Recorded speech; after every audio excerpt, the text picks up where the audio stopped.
cantidad de pinturas, no todas, pero creo que por lo menos un recorrido muy importante en la vida de Guillermo, y que es eso la actividad principal.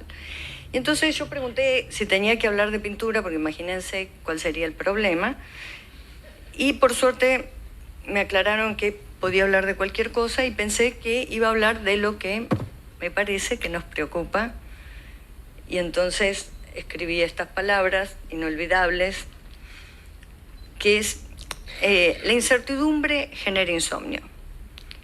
El insomnio crea al espectador permanente. Oferta ilimitada de... Esto es un resumen que me dicen, ¿no? Oferta ilimitada de narraciones a cualquier hora.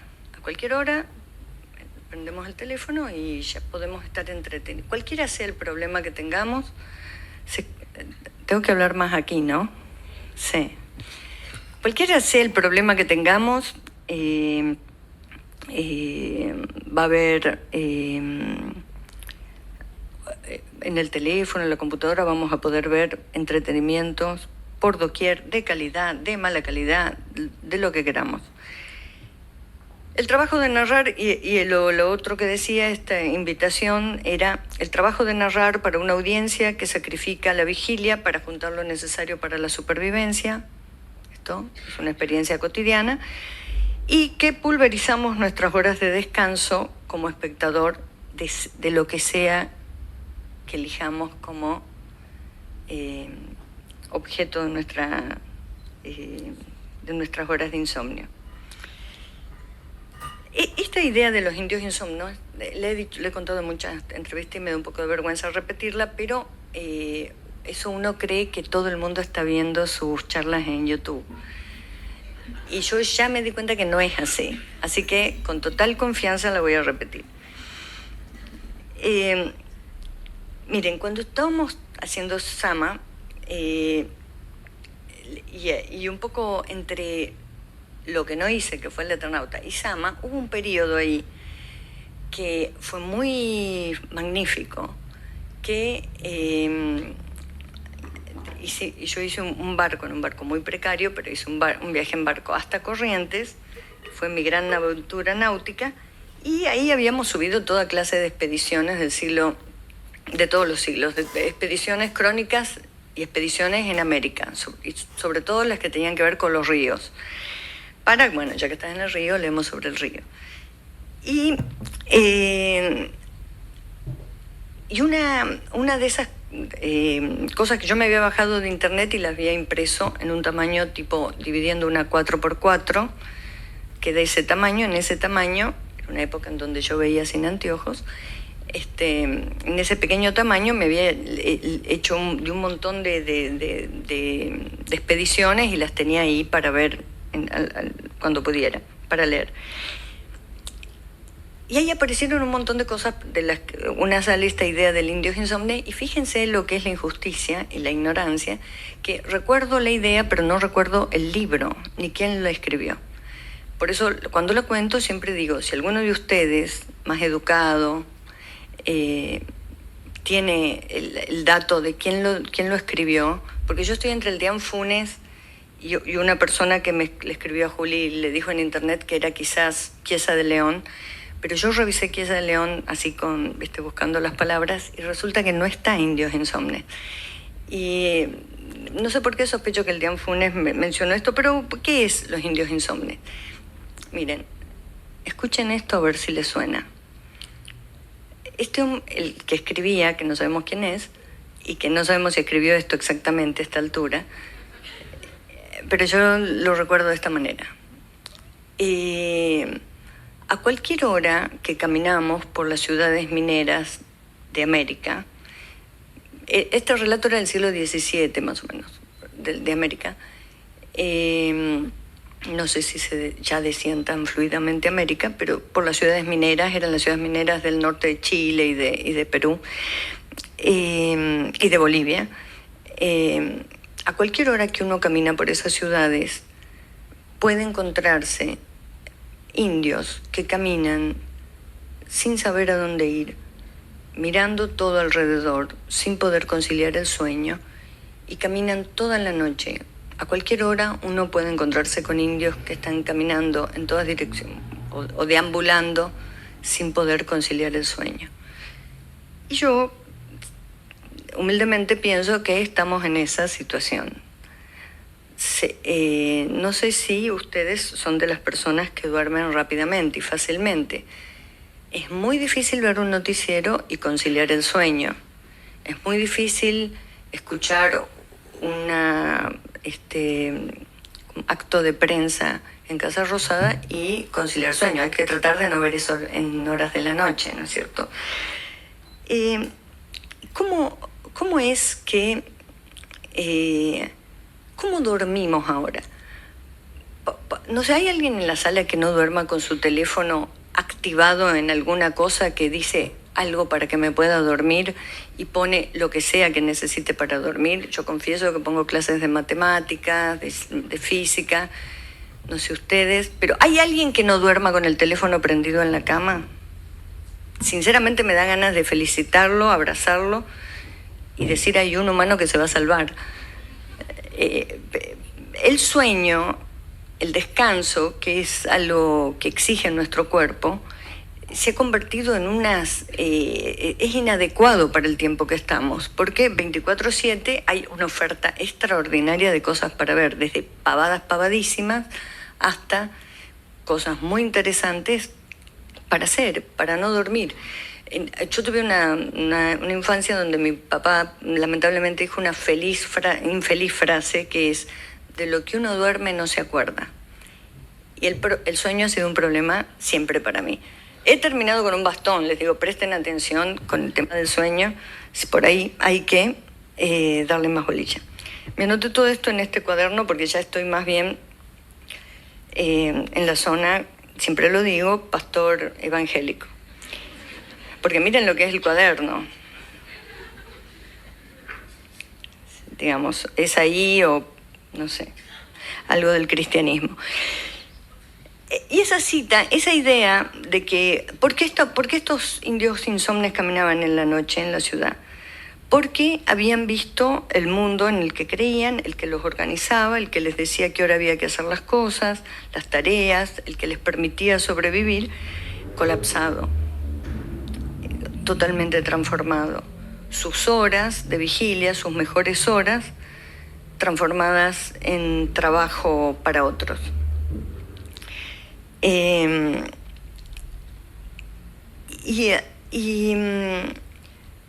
Las cosas en que creían, las cosas más sagradas, derribadas, destruidas, burladas.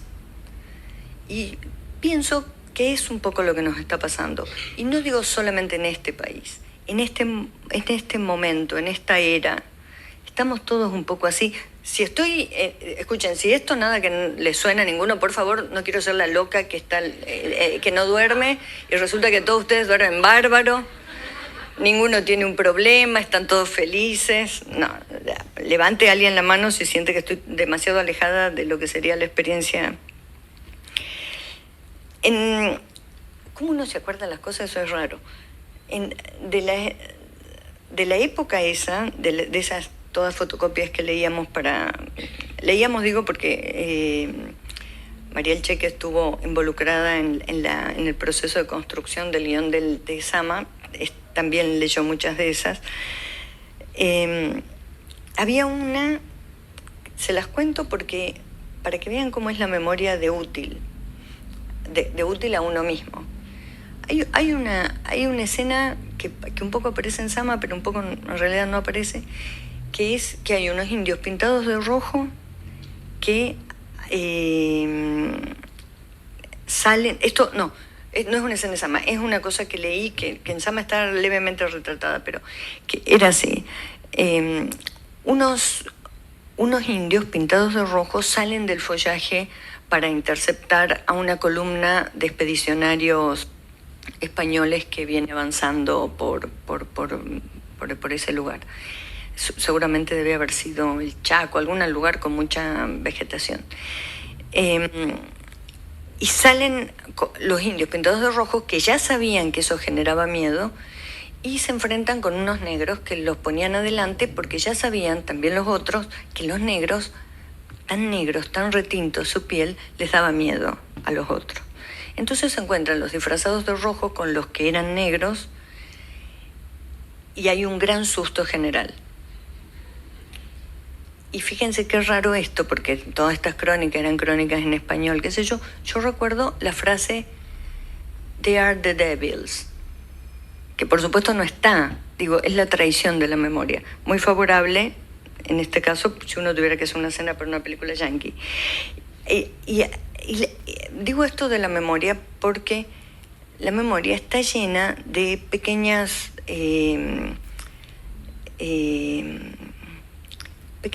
cambios favorables a uno. La narración que uno hace de las cosas que ha leído, de las cosas que ha vivido, siempre tienen unos pequeños renglones muy favorables a uno. Esto va en contra de todo lo que sería hacer terapia, ¿no es cierto? Pero traten, si por ahí, porque estamos en la zona en donde hacer terapia es carísimo. Yo no lo sé por qué no hago, pero sé por personas que hacen que es algo carísimo. Si de golpe les ha bajado tanto el nivel económico que ya no pueden pagarlo, detecten en la memoria los renglones favorables. Y después otra cosa, miren esta otra. Les digo todo esto porque Indios Insomnes, vaya a saber si ves una cosa que pasó, si es tal como lo cuento. Pero otra que es, por el río Bermejo se hicieron muchas expediciones pensando, porque el río Bermejo cuando está crecido parece un río navegable, pero no lo es, está lleno de bancos de arena y por momentos de zonas de rápido, no es un río navegable hasta hoy. Pero hay una expedición que en una parte va por el río Bermejo y dicen, los expedicionarios van muy atentos porque saben ya por otros que los indios en algún momento llueven flechas envenenadas, que no creo que sean envenenadas, pero llueven flechas y lanzas desde la orilla y es lo que hace terriblemente peligroso avanzar en barcas en una expedición por el río Bermejo. Bueno, yo cuando recuerdo esa escena siempre escucho el motor diésel del barco, lo cual obviamente no es posible. Y les digo esto simplemente para que revisen sus recuerdos, que deben estar llenos de pequeñas incongruencias. Si alguien encuentra esta cita o algo parecido a esto que estoy contando de los Indios Insomnes, por favor se lo escribe a Juli en su Instagram, Juli Lazo, Instagram, se lo escribe que ella me lo va a pasar. Entonces, ¿por qué era esto de dormir? Dormir es como una cosa, parece muy importante para el cuerpo. Eso es evidente que es algo muy importante. Y no sienten que es algo de las experiencias humanas que hemos reducido drásticamente. Yo pregunté esto y nadie dijo así. ¿Duermen con el teléfono que se despiertan a la mañana sin batería porque estuvo toda la noche pasando de una clase de otra, un noticiero a otro, una estupidez a otra? ¿Les pasa eso? Hay gente que dijo no. Bueno, felices ustedes. Bueno, los motivos para no dormir, el insomnio. En general el insomnio más común ahora es porque uno se ha quedado sin trabajo. No tener trabajo genera toda una cantidad de pensamientos de penuria que hay que pensar y cosas que organizar, y eso naturalmente genera insomnio. Y también está la gente que tiene trabajo y tiene insomnio. Ese insomnio, y esta pregunta, les pido por favor que haya sinceridad en la audiencia. ¿No tienen una sensación breve, bastante profunda de ya no pertenecer a este tiempo, de no estar actualizados técnicamente, de no entender lo que está pasando, de no saber cómo pasó lo que pasó? Y cuando digo lo que pasó, es lo que quieran imaginar que pasó, desde este país a cualquier otra cosa. ¿No sienten un poco una inadecuación muy profunda con el presente que quizás hace 5 años, 10 años no la sentían? Y esta es la peor. Hay noticias y malas noticias. La última es buena noticia, pero primero algunas malas. ¿No sienten que no estamos en el futuro? Digo, que no nos vemos en el futuro. ¿No sienten que nuestra especie no está tan clara en la foto del futuro? Como especie, ¿no? Bueno, todas esas cosas, pienso yo, que han generado un nivel de angustia que tenemos todos y que estamos todos negociando con eso de alguna manera. ¿Cómo salir adelante? ¿Qué tiene sentido? ¿Qué tiene sentido hacer? Miren, respecto a la... voy a ir mirando la charla me he tomado un whisky para estar un poco más picante, pero me temo... Por eso quiero ir prolijamente y no saltearme nada. Sentirse desactualizado tecnológicamente, algo que a todos nos pasa. Otra cosa, el otro día escuché que el 9 de cada 10 conocen perfectamente la irreversibilidad de los cambios climáticos.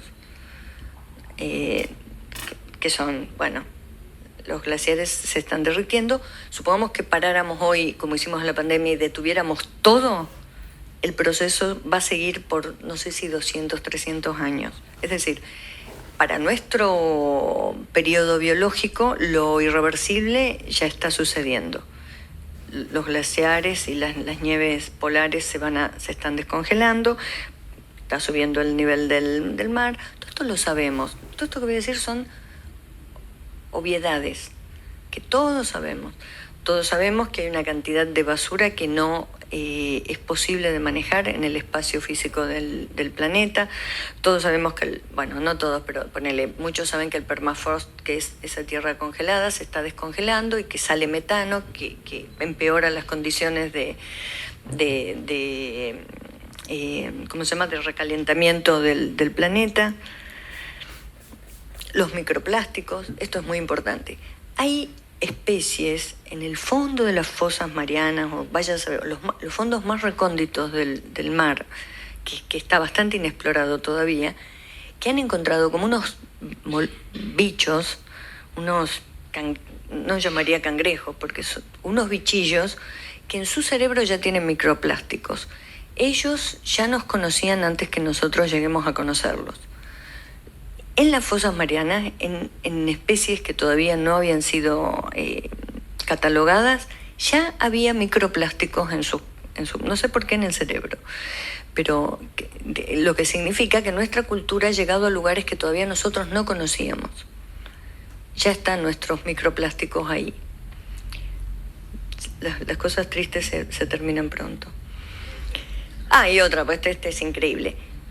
¿Alguno de nosotros tiene alguna duda de que entregamos diariamente una cantidad estúpida de datos personales a empresas que no sabemos qué hacen, que no sabemos ni quiénes son? ¿Han hecho alguna vez cuando Google pide un agreement, que dice que hay que renovar el agreement con Google? ¿Han seguido alguna vez los pasos de poner saber más? Está la opción saber más y seguir todos los pasos para saber más qué es lo que estás por decir agreement, porque con qué estás por acordar. Bueno, si siguen todos esos pasos, llegan un momento triste en donde ven que hay como 200 empresas con nombres de fantasía que ustedes no conocen, ni yo, ni nadie, o algunos de ustedes quizás sí, no sabemos a qué países pertenecen, cuál es la ideología, qué van a hacer con esos datos, que están recibiendo de manera automática nuestros datos, simplemente por usar Google. Y así, con todas las aplicaciones, esa fantasy de aplicaciones baratas o gratis, estamos emitiendo una cantidad de datos valiosísimos que ni se compara con el Cerro Potosí en el 1570, que estaría a plena producción, regalando plata para el mundo. Y todos sabemos eso. Todas estas desgracias que he dicho, todos las sabemos. ¿Y qué es lo que hace que sea imposible a unos humanos que saben algo parar, desactivar eso? Un problema que podríamos decir todos es que nosotros hemos decidido una organización por representación y nuestros representantes han decidido que no van a acordar con todas las instituciones que trataban de prevenir eso. Significa que entre todos los males que tenemos, el de la representación política está bastante complicado. Ese es el presente. Ese es el presente. Y ahora, el presente manipulación masiva de datos, que te saquen datos sin que seas muy consciente qué datos son y para qué van a servir. Todas estas catástrofes naturales que se van a venir, que ya algunas conocimos, todo eso, ¿no sienten que ya lo sabíamos? Ya habíamos leído libros de ciencia ficción que contaban de los robots, que contaban los humanos contra las máquinas, que contaban la desazón del humano, porque sus sentimientos no le permiten reconocer del otro lado la máquina que nos manipula. ¿No sienten que todo esto ya estaba hablado? Y de alguna manera, ¿no sienten que ya estamos en ese futuro que imaginamos en el siglo pasado? Que no falta nada, ya está. Los autos voladores, los robots, la manipulación a nivel masivo, la imposibilidad de reconocer si una imagen es real o ficticia. Estamos en el futuro que imaginaron nuestros previos humanos en el siglo XX. Y entonces, frente a esa constatación, hay un sentimiento de resignación. Como especie, ya no digo ni políticamente, ni como militancia, ni como todas las otras palabras con las que mujeres, hay una resignación porque no nos vemos en la foto del futuro. No es clara la aparición de la especie en la foto del futuro. Quiero ver, porque por Dios quiero ver cuándo viene la parte buena. Esto. Vieron que siempre decían, no, es que es propio de la naturaleza humana el instinto de conservación. ¿Alguien cree, frente a estas cosas que he enunciado muy por arriba, cree que el instinto de conservación es la pulsión que persiste o la más relevante de nosotros como individuos? Como individuos no sé, porque por ahí están por apuntar y uno trata de tirar primero, quizás existe ese impulso. Pero como especie es claro que vamos al abismo. Como especie no tenemos un sentimiento de preservación. No es generalizado, por lo menos. Todas esas fantasías que teníamos de aldea pitufo después de la pandemia no sucedió. Sucedió, diría yo, todo lo contrario. Todo eso de aldeas autosustentables, que las huertas estuvieran cerca, que si se cortaban por pandemias los caminos íbamos a tener la comida cerca, que no sé qué, todo eso no pasó. Y la posibilidad de la peste global existe todavía como problema. Bueno, pensar en el futuro. Ustedes dirán, ¿cómo y cuándo llegamos a lo que esta mina puede hablar, que es de cine? Bueno, trato de no llegar ahí porque es de lo que menos sé, de llegar lentamente a ese final. Pero cuando pensamos en el futuro, pensamos en cuántos años. Porque uno piensa en el futuro cuando decís, no, porque en el futuro todos tenemos una fantasía de ese futuro. ¿Qué es? 5 años, 50 años, 100 años, 1000 años. En general, cuando hablamos del futuro, nos contiene, es decir, está dentro de nuestro periodo biológico. Sea la idea que tengamos, en general, cuando hablamos de futuro, medio nos imaginamos con conciencia, pudiendo caminar bien, desplazar. Nos imaginamos de una manera que no vamos a llegar. Bueno, ustedes ojalá, yo ya sé que no. El futuro, cuando pensamos en el futuro, nos contiene en buenas condiciones, lo cual no está asegurado, y menos si no logramos conectar con que esas personas que mañana van a salir a marchar y que los van a otra vez a cagar a palos, son también nuestro futuro. Es difícil de asociarnos con ese futuro. No nos imaginamos que somos también ese futuro. Por lo tanto, las ideas de futuro están un poco raras porque es difícil. Para hacer propuestas de futuro hay que tener un buen diagnóstico del presente. Y está complicado tener un diagnóstico del presente.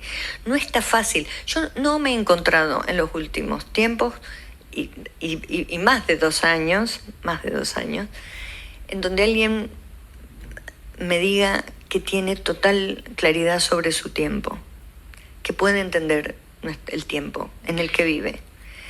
No tener conciencia del tiempo de uno genera muchísimos males. Y ahora sí, esto va para la gente del cine. Porque narrar requiere de mucha conciencia del presente, de una capacidad de observación sobre el presente. Este estado de insomnio, de indios insomnes en el que estamos, no nos está permitiendo hacer un buen diagnóstico y entonces, ¿cuál podrá ser la calidad de las cosas que hagamos? Excepcionalmente siempre va a haber cosas increíbles, pero digo colectivamente, ¿qué irá a pasar? Esperen. No me quiero olvidar de nada. No quiero que ese whisky maligno que me dieron a pedido... Bueno, el espectador permanente. Si hay algo que todos podemos definir de nosotros mismos es que somos espectadores permanentes de algo.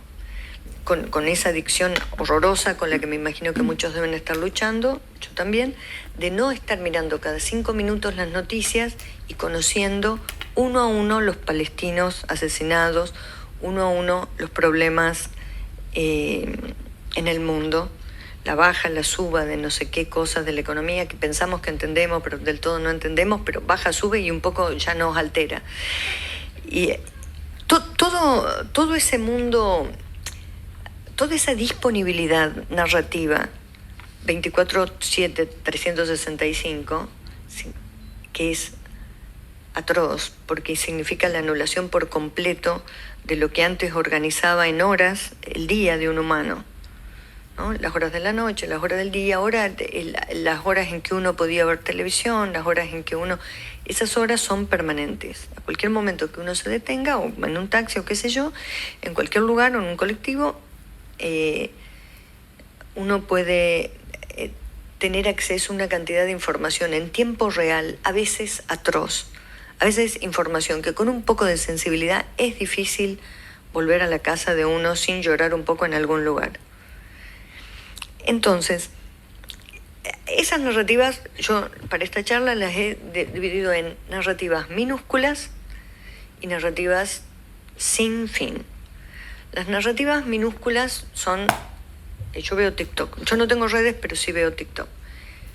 Sería un poco TikTok, quizás puede ser como Instagram o como alguna otra red.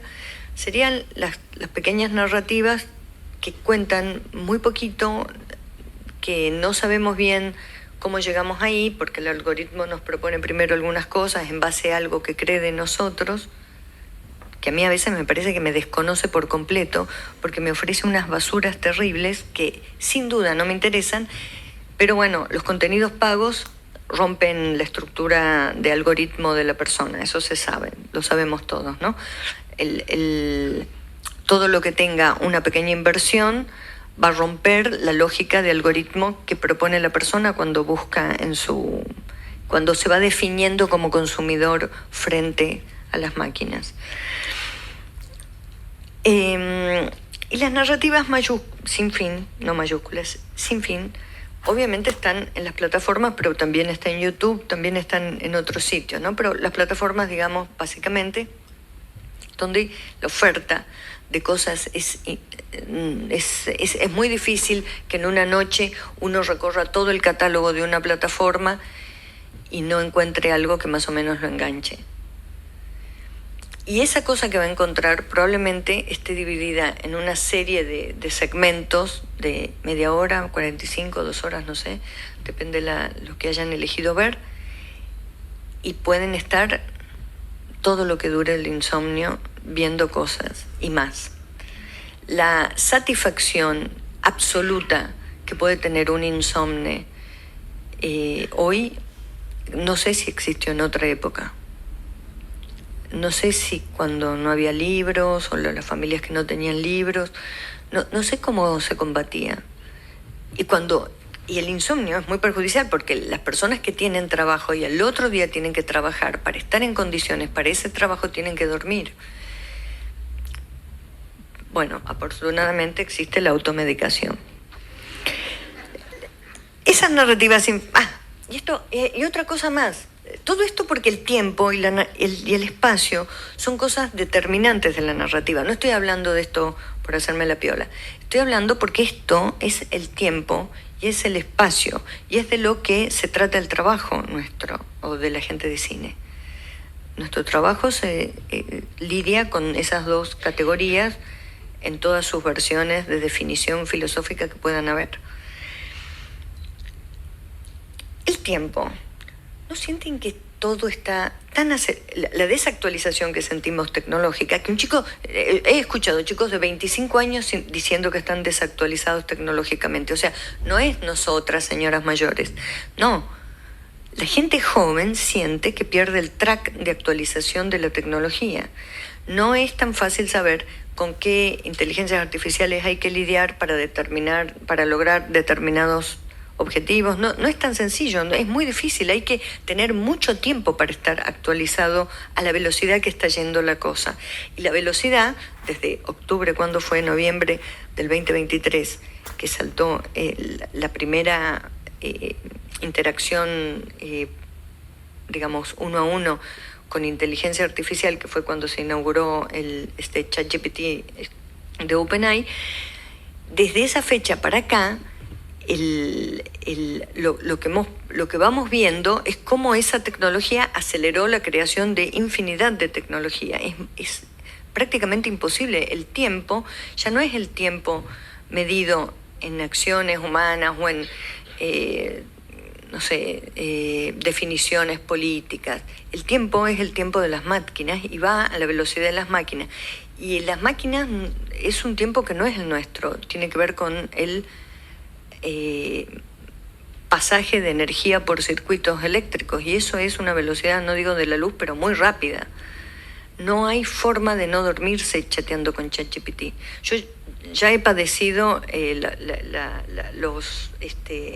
las penurias económicas que genera la inteligencia artificial, porque ya me dormí con la computadora chateando no sé qué, y se me cayó y se me rompió y me costó 340.000 pesos arreglarla. Y era más barato que comprarla nueva. Después, si quieren, le paso el número del técnico. Pero estos daños colaterales parciales no son, son señales de algo. El tiempo está yendo a una velocidad que no es la nuestra, por eso nos sentimos desactualizados, por eso estamos con una angustia rara, y digo, más allá de lo que sucede en nuestro país, que a muchas personas les genera angustia. Digo muchas personas porque a muchas otras se ve que no. Y entonces, ¿qué es eso tan atractivo nuestro, humano, de nuestra especie, que vale la pena que sobreviva a esta era, donde parece bastante prescindente el humano cada vez más? Es bastante notable. ¿Se acuerdan cuando en los años 80 apareció todas las máquinas, que es la forma autonomizada de crear cosas en línea? Digamos, el non plus ultra del Fordismo, pero ya con circuitos circulares, con formas de hacer, no sé, todo lo que inventaron, ¿cómo se llama? El estallido de la industria china, que como del Fordismo inventó un upgrade increíble y tienen el mismo sistema, pero procesos mucho más controlados de calidad. Bueno, en fin, todo eso no tiene ya nuestra velocidad. No tiene la velocidad de la acción humana. Cuando uno vemos esos workers nivel Dios, no sé si han visto eso, que hay en YouTube, hay en TikTok, que son los genios, sobre todo los que hacen cosas en la calle con un nivel de eficiencia increíble, que hacen, qué sé yo, panqueques, lo que sea, comida callejera, pero con un nivel de eficiencia tan extraordinario que parecen máquinas. O cuando vemos esas líneas donde están poniéndole los chips a los circuitos integrados, las mujeres con los guantes, sobre todo asiáticos, que van a una velocidad que decís, esta velocidad, está acelerada este video, y uno ve de repente que hay alguien que camina por atrás y que no está acelerado. O sea, esa gente está yendo a esa velocidad. la aceleración del tiempo, de alguna manera, para nosotros, es una contracción del tiempo, porque esta sensación de que estamos viviendo todas las fantasías del futuro del siglo XX es bastante nítida. El tiempo se contrae y también el espacio se contrae. Ya hubo señales de adiestramiento para eso. Hace poco, leyendo una cosa que no sé dónde la habré dicho, pero la tenía que volver a leer para corregir, hice referencia Dios, se me fue la idea. Pero era a la contracción del tiempo, a la aceleración del tiempo y una cosa paralela a eso, que es la contracción del espacio. Esto era la idea. Que yo no sé, cuando tengo unos pocos años más y la memoria ya me empieza a hacer esas jugadas que uno ve que le hace a la gente grande la memoria, yo ya estoy segura que lo primero que voy a confundir es si primero fue Netflix y después fue la pandemia, o primero fue la pandemia y después fue Netflix. O si Netflix no fue parte de la preparación para, digo Netflix, puede ser cualquier plataforma, la preparación para la pandemia. Porque primero nos acostumbramos a quedarnos los fines de semana viendo 13, 14 capítulos de una serie, o quizás 2, 3 temporadas. Tuvimos ese entrenamiento y después vino el encierro y estábamos ya entrenados, y los jóvenes, que son los que uno siempre imagina más rebeldes, muy fácilmente se acostumbraron al encierro porque se metían en el Fortnite a jugar y escuchaban a sus amigos correteando por ahí, por esas ciudades, pero nosotros no. A lo sumo los que tienen redes estarían en alguna cosa o consumiendo las 24/7, 365 horas de narrativa disponibles en nuestros teléfonos. Esa idea de contracción del tiempo y del espacio, aceleración del tiempo, que de alguna manera es contracción, digamos, la experiencia biológica de un humano es como si se contrayera, el futuro que imaginábamos más lejano está más cerca. Y contracción del espacio, porque tenemos ya lo suficientes distracciones para permanecer encerrados mucho tiempo. Suficientes distracciones para permanecer sin dormir. Suficientes distracciones para no mirar por la ventanilla del colectivo, ni por la ventanilla del taxi o la ventanilla del auto. Bueno, espero que el que vaya manejando no vaya mirando el teléfono. Bueno, hay una cantidad de accidentes que evidentemente señalan que sí, que van mirando el teléfono. El espacio nuestro se ha achicado. Y vamos a hacer una pequeña experiencia, colectiva. No piensen en el espacio que ustedes dominan diariamente. Traten de pensar en el espacio que diariamente recorren. Nadie está pensando en eso, ¿no? El espacio que recorren diariamente. ¿Cuánto de la ciudad ven? ¿Cuánta gente ven? ¿Con cuánta gente se encuentran? ¿Cuántos kilómetros tiene ese espacio? ¿Cuánto de ese espacio está en dispositivos de transporte público? ¿Cuánto de ese espacio son oficinas de trabajo o lugares de trabajo? ¿Cómo es el espacio nuestro de cada día? Porque si hagamos un esfuerzo de imaginarnos a nosotros como si fuésemos unos peces, por ahí no lo hagan ahora, pero lo pueden hacer después en sus casas, imaginarse ahora como si fueran unos peces que navegan por el espacio que suelen recorrer diariamente. Y les pido que hagan esta observación. ¿Cuántos fantasmas hay en esos espacios que recorren como peces navegando sobre el aire, peces aéreos? Van por el espacio, nadando en el aire, como somos los humanos, inmersos en el aire. ¿Cuántos fantasmas vemos? ¿Y qué son los fantasmas? Son la gente que no queremos ver. ¿Cómo hacemos para evitar toda la gente que no queremos ver diariamente y que se transforman, si nosotros pensamos en el espacio y en el recorrido, esas personas no aparecen claramente, aparecen como fantasmas. ¿Están, no están? ¿Alguien durmió en la calle? No sé, por ahí no. Había una persona que salió del, ¿cómo se llama? El container. Una persona a la mañana salió del container con su bolso, sacudió la ropa, se iba como para trabajar. No sé si pasó. Hay cantidad de humanos que en nuestro espacio, el espacio constreñido y achicado que tenemos diariamente, bueno, ojalá que haya alguien, no sé, esto como esta charla no creo que haya mucha gente que trabaje en un Rappi, porque debe estar en el Rappi trabajando, en Globo, en alguna de esas, no sé si Globo existe, que esas personas tienen otra percepción del espacio, pero nosotros, si nosotros tenemos que pensar en nuestro espacio, me imagino que acá debe haber muchas personas que se dedican a la narrativa, al arte, a pintar, no sé, a cosas que tienen que ver con el arte, o que se dicen a sí mismas artistas. ¿Cómo es el espacio diario que transitamos nosotros? No digo que antes era muchísimo más grande, pero digo, antes no estábamos mirando el teléfono y esto es concretísimo. El espacio se achica. Es más fácil acordarte del transporte público, en el que sea que te hayas movido, que en la ciudad. ¿Cuántos de ustedes no están haciendo el esfuerzo de cuando van por la ciudad en algún transporte no mirar el teléfono para ver un poco a ver qué cambios hay?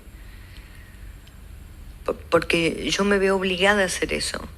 Y cada vez que hago ese esfuerzo me pongo a filmar porque no puedo creer las cosas que veo. Es decir, hay algo que está pasando de lo que no estaba muy al tanto. Bueno, el tiempo. Una cosa más respecto de verse o no verse en el futuro. No sé si han notado, por ahí estoy exagerando, pero no importa. ¿Ustedes no han notado la cantidad de cosas símil máquina que hacemos?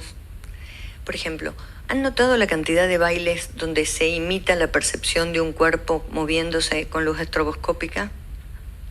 No lo puedo hacer porque no tengo la gracia, pero hice así, más o menos se darán cuenta a lo que me refiero. Los bailes, que es como gente bailando, siendo vista por luz estroboscópica, que no está. Están ellos emulando el movimiento de la luz estroboscópica.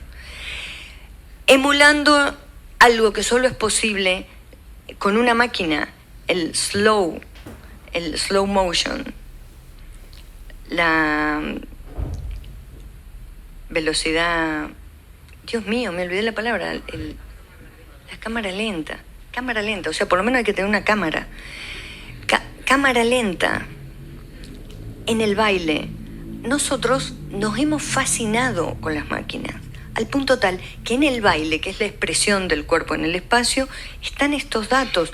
Vean a los bailarines, porque están también los Raúl, ¿cómo se llama? Raúl Alejandro, que bueno, ahí estaríamos en el all plus ultra de lo humano, pero está lo otro, están todas esas danzas, las danzas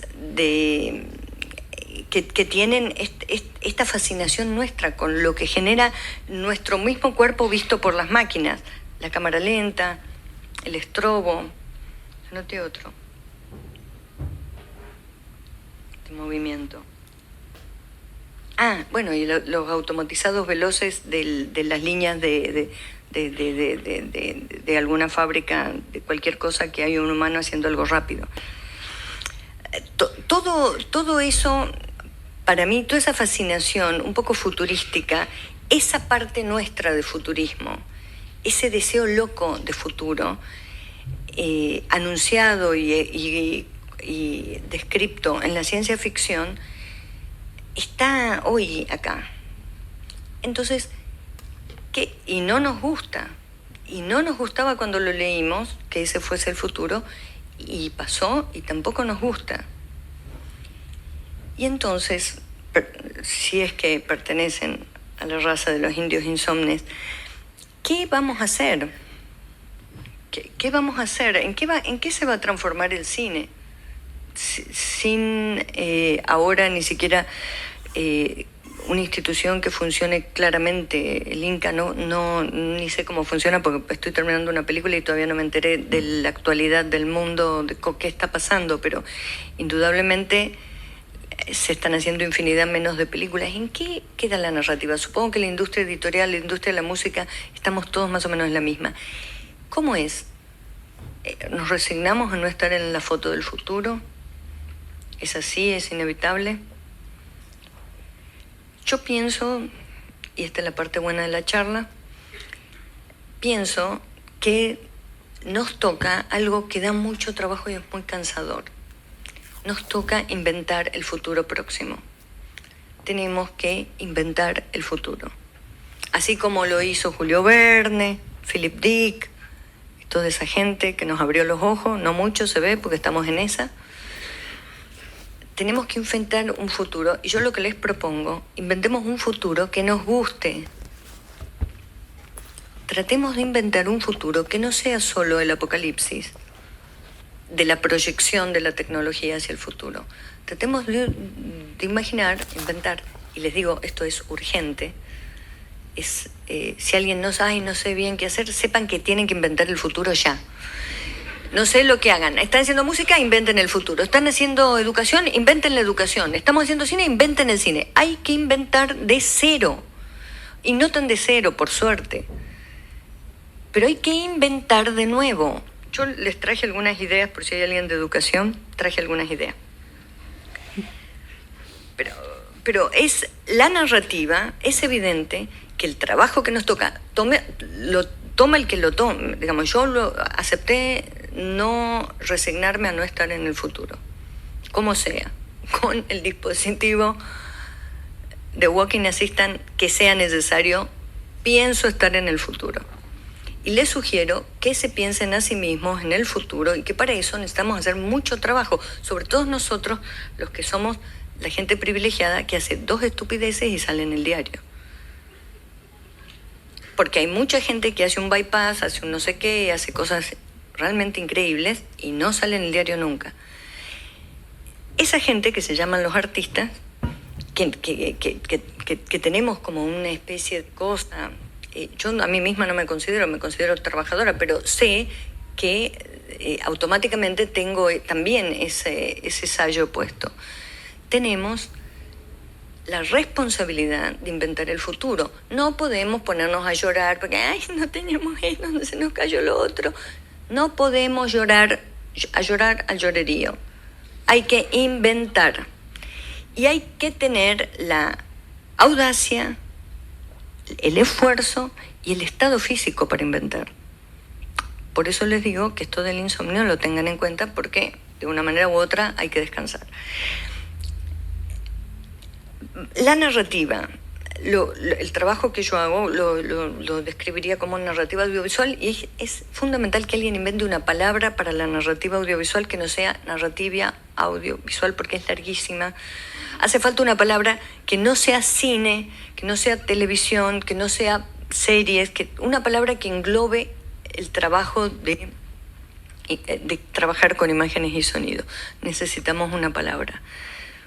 Seguramente a alguien se le va a ocurrir. Bueno, la narrativa requiere fundamentalmente de la observación del espacio y requiere de una organización del tiempo. Si el tiempo está tan acelerado, nuestro tiempo percibido está tan acelerado, es necesario que pensemos como las representaciones del tiempo en la narrativa. Si nuestro espacio se está achicando y la narrativa, fundamentalmente para mí, en mi concepción, sobre todo la narrativa audiovisual, es espacio, es necesario que prestemos atención al espacio.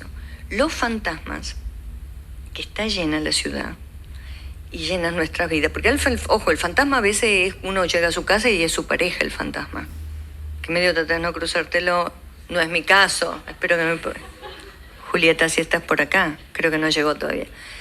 No es mi caso, pero el fantasma pueden ser los hijos, pueden ser los padres, pueden ser los abuelos, pueden ser el fantasma, pueden ser los que duermen en la calle, pueden ser o alguien en el trabajo que está sufriendo, pero el trabajo no permite el espacio suficiente para que alguien que sufre se tome un tiempo.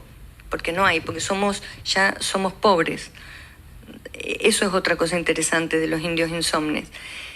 Los indios insomnes en el siglo XVI eran insomnes. En el siglo XVII fueron esclavos, en el XVIII fueron esclavos, en el XIX no queda muy claro qué es porque tampoco tienen trabajo. Y encima le están quitando la tierra. La cualidad o la naturaleza de indio insomne ahora la podemos conocer en carne propia. La constricción del espacio, la reducción del espacio, lo estamos conociendo en carne propia. Por primera vez la clase media argentina va a tener una pequeña iluminación acerca de la pobreza, acerca de un montón de las que sabíamos y las podíamos describir intelectualmente, pero no las teníamos quizás tan percibidas, tan nítidamente percibidas como ahora. Y es posible que haya mucho tiempo de esto, incluso una pendiente hacia abajo. Entonces yo lo que digo es que si algo tenemos por hacer es inventar el futuro. Les voy a dar rápidamente la idea mía de educación, porque por si hay alguien de educación. No podemos estar 10 años dedicados a la educación primaria y secundaria con las posibilidades de aprender que hay ahora con tecnología. No podemos, un país pobre no puede darse ese lujo. Yo suplico a alguien que invente que el primario y secundario dure 5 años y haya 2 años de gente aprendiendo a usar máquina simple, palanca, plano inclinado, tornillo, cuña. ¿Cuál era el otro? Son 6. Las máquinas simples, porque se corta la luz como se le cortó la luz a los españoles y alguien no puede salir del ascensor porque no sabe hacer palanca. Y piensen si hay alguno de ustedes que sabe exactamente qué es hacer palanca. O si saben cómo aprovechar la fuerza en un plano inclinado. ¿O para qué sirve una polea? Bueno, todas esas máquinas despreciadas, porque todo el futurismo nos hizo despreciar las escuelas técnicas y etcétera, capaz nos salvan en una inundación, en un corte de luz. Bueno, es imprescindible el pensar, inventar el futuro. No tenemos escape. O asumimos la responsabilidad o no nos quejemos. Lo único que les pido es eso, no quejarse, porque le arruina uno el día a otra persona. Uno asume la responsabilidad del futuro y dice, sí, bueno, en lo que me toca voy a inventar el futuro. Voy a inventar el cine, bueno, soy músico, voy a inventar la música, No le jodan la vida a la gente que ya está desesperada. Le digo a ustedes de esta reunión que tenemos, que no sé cuántos somos, yo espero que los que estamos aquí no salgamos a joderle la vida a la gente y asumamos la responsabilidad, que ya, por supuesto, muchísimos de ustedes lo estarán haciendo, de inventar la disciplina en la que nos formamos. Y la última cosa, no sé cuántas horas pasaron, porque yo supone 7. ¿Empezó esto puntual? Como que ya cumplí. Bueno, ya dije lo más importante, igual no hay mucho más para decir. Yo estoy en medio del proceso de una película que me gustaría mucho vender, pero no tenemos título. Entonces no puedo decir ni siquiera el título. Simplemente va a venir una película que les recomiendo muchísimo que vean, que no sabemos cómo se llama, pero estén atentos. En esa película, yo y mis compañeros nos hemos propuesto eso, no quejarnos, salir adelante. No tiene sentido. Nos tenemos que tratar de ver en la foto del futuro, porque si no, no vamos a estar en la foto del futuro. Si no inventamos una ciencia ficción que cuando los humanos dentro de 100 años se vean a sí mismos y digan, che, qué bueno, mira, se cumplió todo lo que decía la ciencia ficción. Todo verde, volvieron los dinosaurios, están todos los bichos, no se comen entre sí, no comemos animales, no sé de qué vivimos. pero no nos comemos entre nosotros, no nos peleamos por la tierra. Bueno, no sé, por ahí se nos ocurre y logramos inventar eso. Pero rápidamente quiero decirle lo último, el monstruo. Que es una idea que puede ayudar. Para los que hacen narrativa de cualquier clase les puede servir. Tratemos de no imaginarnos a nosotros mismos como una especie, porque no somos una especie, somos una cosa más rara. Somos esta idea de monstruo, de definir al individuo, no a la especie como monstruo, no una especie monstruosa, no existe la tal cosa, sino una especie compuesta de individuos que cada uno es un monstruo, sin una naturaleza propia, sin identidad, sin el llanto y la cárcel que es la identidad, sin afectarnos porque nos digan él, ella o ella, o nos intenten quitar el lenguaje, que yo no lo uso, pero me parece una maravilla de invención, el lenguaje inclusivo.